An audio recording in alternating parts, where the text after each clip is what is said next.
Evening all, Stephen here. Welcome back to my fireside of a Saturday evening. This might be the last one of the season because the weather's turning mild. We'll have to wait and see, won't we, boy? Now, what am I smoking? Oh, mind your nut. As promised in a previous video, I'm going to attempt to christen the beast from the east. Bit of a daunting prospect. I've got it half loaded. I haven't got any German tobacco, so I've got it half loaded with some Villager English blend. Come here, boy, come here. It's weird because you normally fill a pipe with your fingertip and you gauge the packing from that. Of course, this thing, you're dropping your tobacco into a yawning chasm. And once it's gone, it's gone, it's out of reach. So I've had to do my best with my tamper. And I'll start it in a minute. I'll just do the rest of the housekeeping first. Now you might wonder what the hell is he listening to? I didn't have any suitable German music to suit the mood that I wanted. So I cheated a bit. I went slightly east of Germany and then a lot further west of Germany. I've said before I'm a big fan of Tom Waits. Many years ago in an interview, Tom said this was one of his favourite albums. So I picked myself up a copy of the CD on eBay at the time. And this is Texas, Czech, Bohemian and Moravian bands. And basically what it is, it's emigrants from, well, what would have been Czechoslovakia at the time, or pre-1918. Of course, Czechoslovakia didn't exist. What then became Czechoslovakia was part of the Austro-Hungarian Empire. And it was emigrants from Bohemia and Moravia to Texas. And they took the music from the old country with them, of course. A lot of these are amateur bands, not professionals. But it's not just Bohemian and Moravian music. It was influenced by the other music they encountered when they got to Texas. So it's Bohemian, Moravian, music of old Czechoslovakia with a Texas twist to it. And this was recorded, these recordings were made between 1929 and 1959. Can you even hear that? The yum pa pa. I feel like getting up and dancing. Like that. Good stuff. I thought it was suited the mood anyway. So no German music, no German tobacco. Making up for it, I'm drinking German beer in a German glass. Ooh, a bit of sediment in there.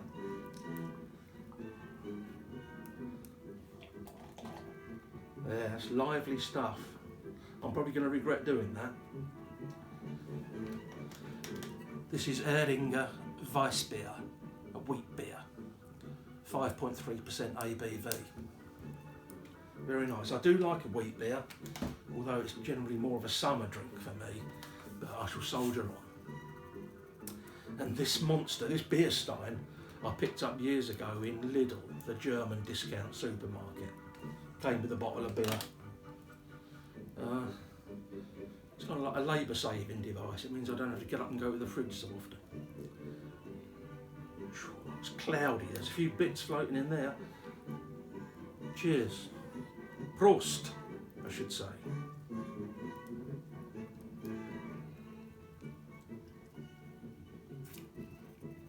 Oh, that's very nice. Very nice indeed. Now let's see if we can spark this bad boy up, eh? I should have had a standby pipe ready just in case it doesn't work. I had to buy myself one of these so I could light the thing.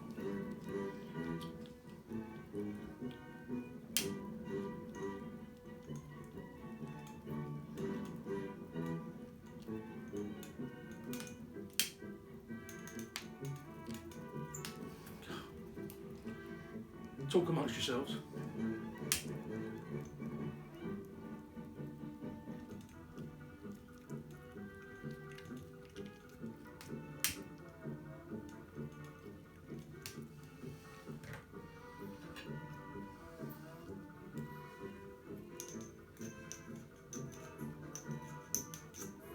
No. I'm sorry, this makes for really interesting viewing, doesn't it?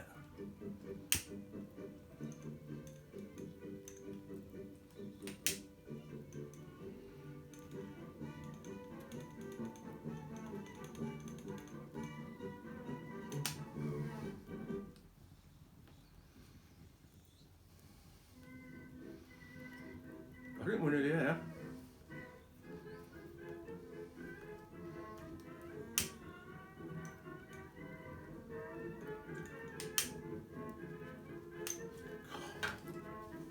You could have a good set of lungs for this.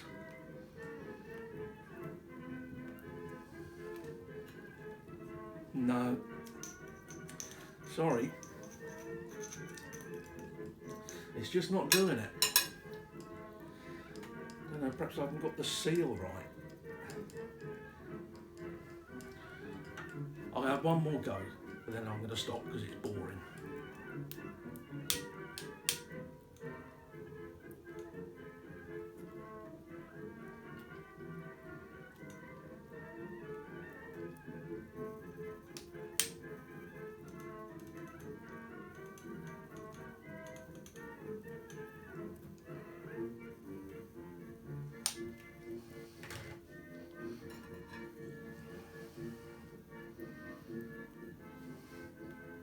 We have liftoff. How long it will last, I don't know. I don't stop puffing. It's calm.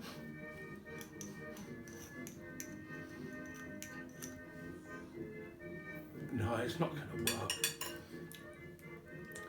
I'm not sure this is going to be a very useful smoker somehow.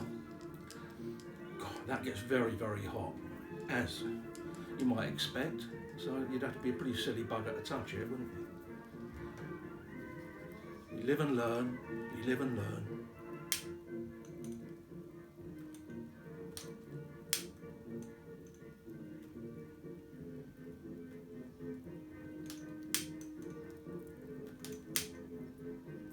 No, I'm giving up.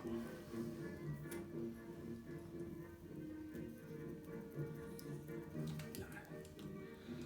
That's a shame, but it's not going to be a very interesting video. Sort of 10 or 15 minutes of watching me trying to light this thing.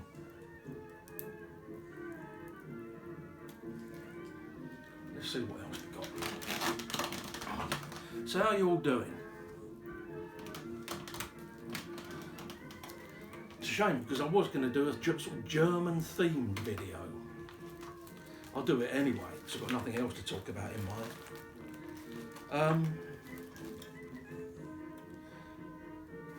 One of the things I was going to refer to start off with, of course, is I've mentioned this in one of my old videos years ago.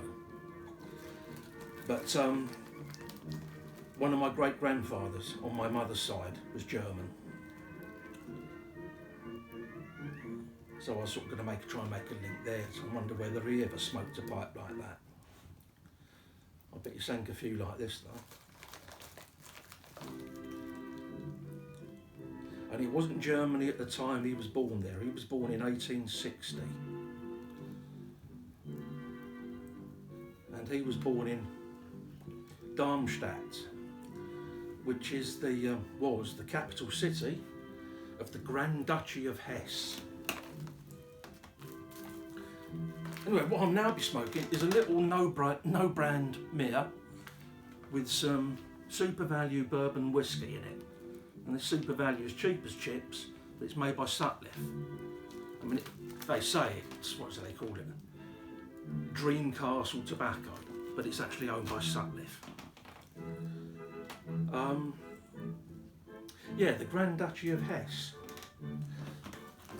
which always, when I say the Grand Duchy, makes me think of those old films set in sort of a mythical Ruritania, in Central Europe.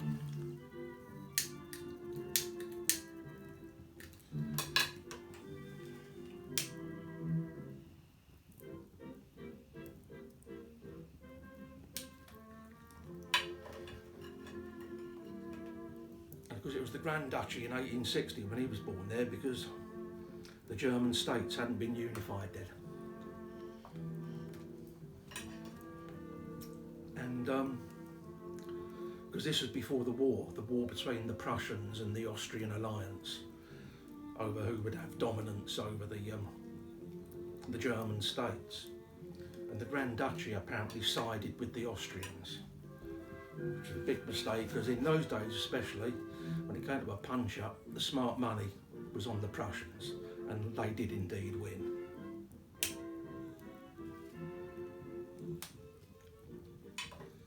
But he came over here in about, must have,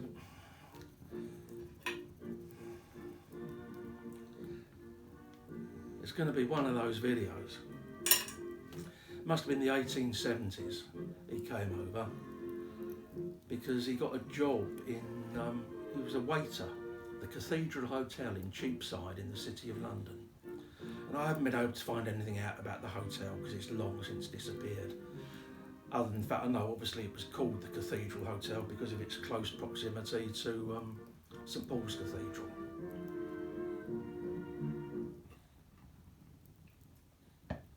And he was a waiter there. And he met a chambermaid by the name of Eliza Carpenter, and they fell in love, and they were married on Christmas Day 1883. I don't know whether that was for romantic reasons or whether it's because Christmas Day was probably the only day they got off.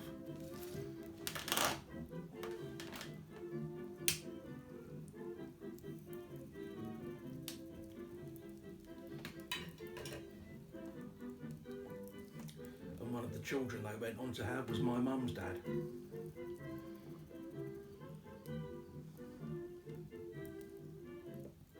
The family rumour was that he came over to England because he was illegitimate, which of course at the time carried great social stigma. And so perhaps he came over here to make a clean start, leave it all behind him, which is what he did.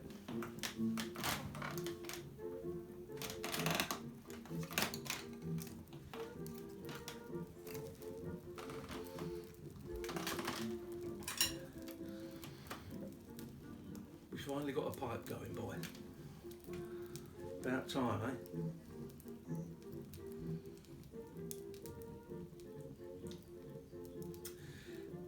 Talking about family history, this kind of thing fascinates me, and I'd do far more to research it if I could, but it's an expensive business. So maybe one day, who knows? But what I have got is a few years ago for my birthday, my daughters bought me one of these Ancestry DNA kits. I might have mentioned the results previously, but they're constantly updating the results as more information is fed into the database. So I had a look today to see how things stand. I'll just move this paperweight, because that's probably about all the use it's going to be, I think, from the look of it.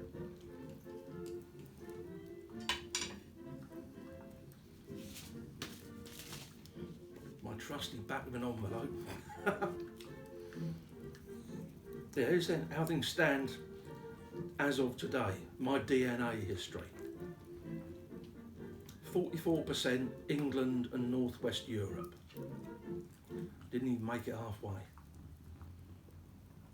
17% Germanic Europe.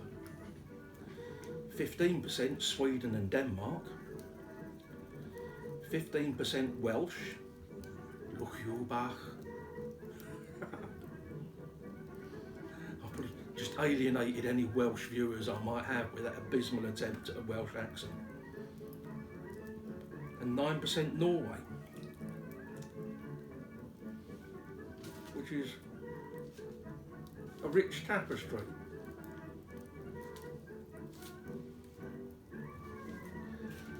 And then makes you wonder, when you say, it says 44% English. What is English?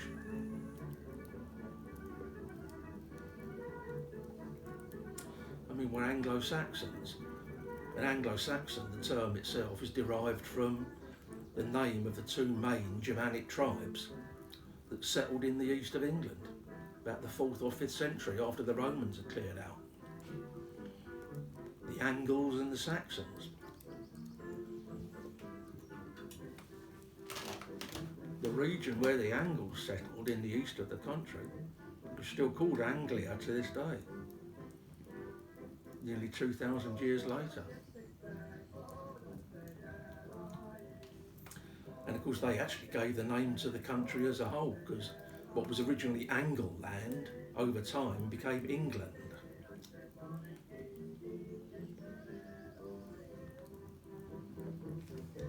But it's interesting having the 15% Welsh. The Welsh, of course, would be Celts. And the Celts were the original Britons that the Germanic tribes, when they invaded and settled, pushed out.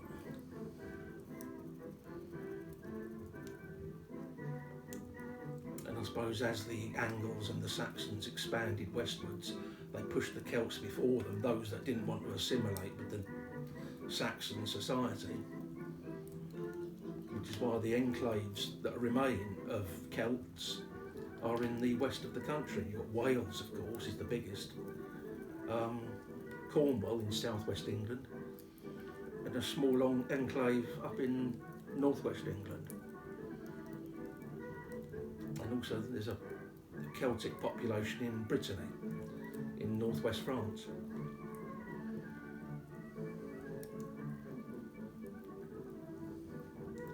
So yeah, it's interesting having that. I've got a fair old mix. And then of course where those Scandinavian stuff, what was it? 15% Sweden and Denmark and 9% Norway. Well, that began, once the Saxons had pushed the Celts out, then they found themselves defending the country against invasion by the Danes and the Vikings. So that's where my Sweden and Denmark and Norwegian DNA will come in as well.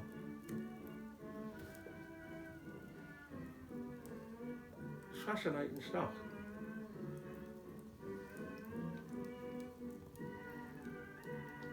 And what it does make me think is how ridiculous sort of petty nationalism and xenophobia is.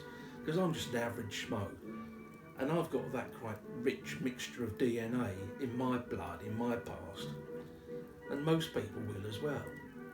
So, as I say, nationalism and xenophobia, there's no point to it. You go back far enough, we're all immigrants. Even the Celts, I mean, I'm proud of my 15% Welsh, my little bit of Celtic heritage of the original Britons, but they were originally from Central Europe. So, human history is a wonderful thing. But essentially I'm more German than anything else. Which is why it's a shame I couldn't light that pipe. You'll be relieved to know though, I did draw the line at kitting myself out in lederhosen. Because I don't think the world's ready for that particular sight just yet. If indeed it ever will be. I think that's what they call a niche interest. Prost.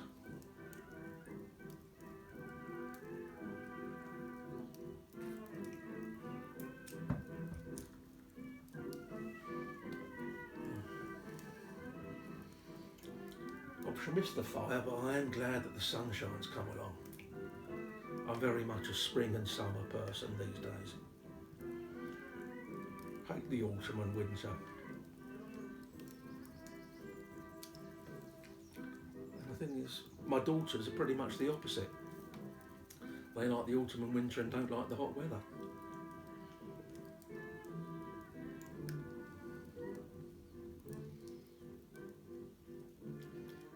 Well, can't think of anything else to say.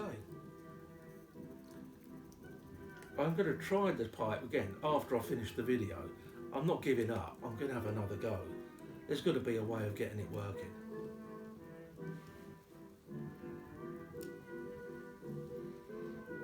Perhaps I just haven't got a tight enough seal, because you don't know how old these corks are.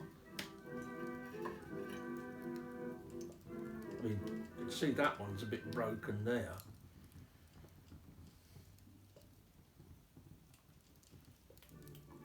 So perhaps there's a bit of a leak somewhere. We'll just have to see. I'm not wasting all that tobacco. Yeah, I'll have a job to get it back out again.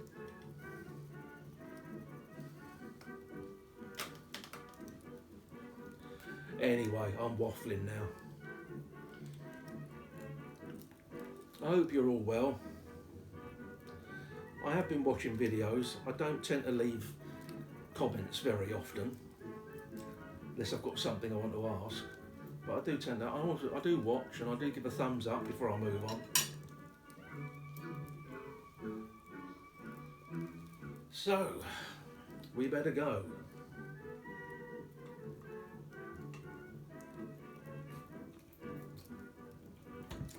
Take care, everyone.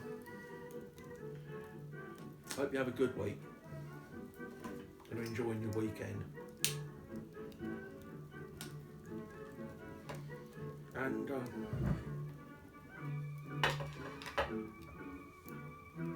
I'll try and speak to you again next week. And hopefully next week will be a bit more successful, because this one's been a bit of a shambles. Anyway, what can you do?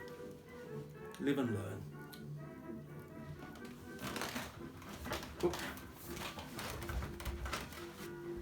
Ta-da, everyone.